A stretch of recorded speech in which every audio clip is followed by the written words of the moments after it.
வணக்கம் நண்பர்களே. நம்ம இப்போ பார்த்தீங்கன்னா முருங்கை வந்து விதைச்சிருக்கிறோம். விதைச்சி 15 நாள் ஆச்சுங்க. 15 நாளில் வந்து நம்ம ஃபஸ்ட்டு மண்புழு உரம் வந்து கொடுத்துருக்குறோம். அடி உரமாக மண்புழு உரம் கொடுத்ததுக்கப்புறம் வந்து பார்த்திங்கன்னா நாளைக்கு தண்ணி பாய்ச்சிட்டு மீன் அமிலம் வந்து கொடுக்கறதுக்கு ரெடி ஆகிட்டாங்க. ஆல்ரெடி அந்த சைடு பார்த்திங்கன்னா ஒரு உரம் போட்டு அறுவடை நடந்துட்டுருக்குங்க. இப்போ அதுக்கு பக்கத்துலேயே ஒரு ஏக்கரா வந்து நம்ம வந்து விதைச்சிருக்கோங்க. இது வந்து பார்த்திங்கன்னா நம்மளோட ஐடியா படி, அதாவது நம்ம சஸ்டைனபிள் சாயில் ஐடியா படி தான் இந்த முருங்கை வந்து விதைச்சிருக்காங்க. இது வந்து பார்த்திங்கன்னா இவர் தாங்க விவசாயி, சரிங்களா? விவசாயிகிட்ட நம்ம சஸ்டைனபிள் சாயில் சிஸ்டத்தை கொடுத்து இப்போ பேசிகிட்ருக்கோம்.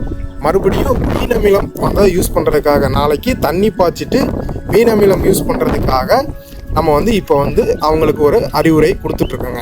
இந்த மாதிரி இயற்கை விவசாய ரகசியங்களுக்கு நம்ம தமிழ் நேச்சர் சாயில் சீக்ரெட் சேனலை லைக் பண்ணுங்கள், சப்ஸ்கிரைப் பண்ணுங்கள்.